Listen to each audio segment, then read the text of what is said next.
চাঁপাইনবাবগঞ্জের শিবগঞ্জ উপজেলার কানসাটে আজ ৬ মে অনুষ্ঠিত হল আম সম্মেলন ২০২৫।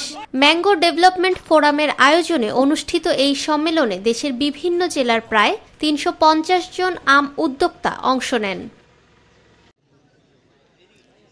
সম্মেলনের প্রধান অতিথি ছিলেন চাঁপাইনবাবগঞ্জের জেলা প্রশাসক ও জেলা ম্যাজিস্ট্রেট মোহাম্মদ আব্দুস সামাদ। সভাপতিত্ব করেন শিবগঞ্জ উপজেলার নির্বাহী কর্মকর্তা মোহাম্মদ তৌফিক আজিজ। বক্তব্য দেন সম্মেলনের আহ্বায়ক শহীদুল হক হায়দারি শহীদ মিয়া। মূল প্রবন্ধ উপস্থাপন করেন শিবগঞ্জ ম্যাঙ্গো প্রডিউসার কো-অপারেটিভ সোসাইটির সেক্রেটারি ইসমাইল খান শামীম। এছাড়াও বক্তব্য দেন ম্যাঙ্গো ফাউন্ডেশনের সদস্য সচিব আহসান হাবিব।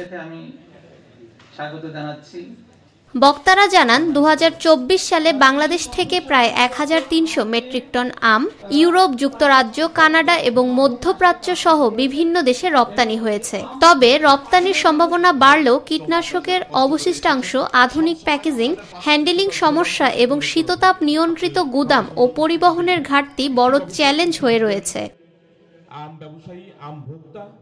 এই চ্যালেঞ্জ মোকাবেলায় বক্তারা রপ্তানিমুখী জোন চিহ্নিতকরণ, প্রশিক্ষিত রপ্তানিকারক তৈরি, আধুনিক প্যাকিং হাউস স্থাপন এবং সরকারি বেসরকারি অংশীদারিত্বে অবকাঠামো উন্নয়নের উপর জোর দেন।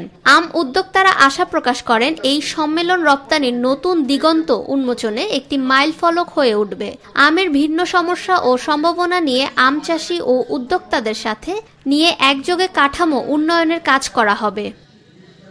চাঁপাইনবাবগঞ্জে আম সম্মেলন ২০২৫, যেটি সম্ভবত ম্যাঙ্গো ডেভেলপমেন্ট ফোরাম কর্তৃক প্রথমবারের মতো আয়োজিত হতে যাচ্ছে, সেই অনুষ্ঠানে উপস্থিত থাকতে পেরেছি।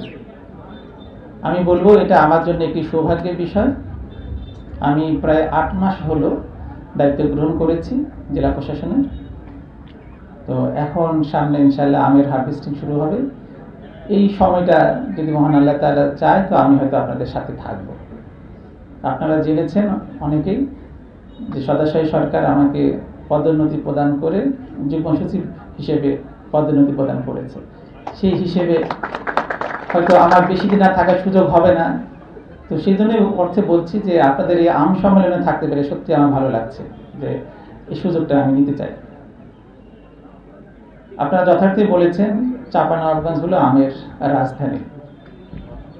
আবার চাঁপাইনবাবগঞ্জের আমের রাজধানী হলেও শিবগঞ্জ হলো চাঁপাইনবাবগঞ্জের আম কেন্দ্রিক রাজধানী।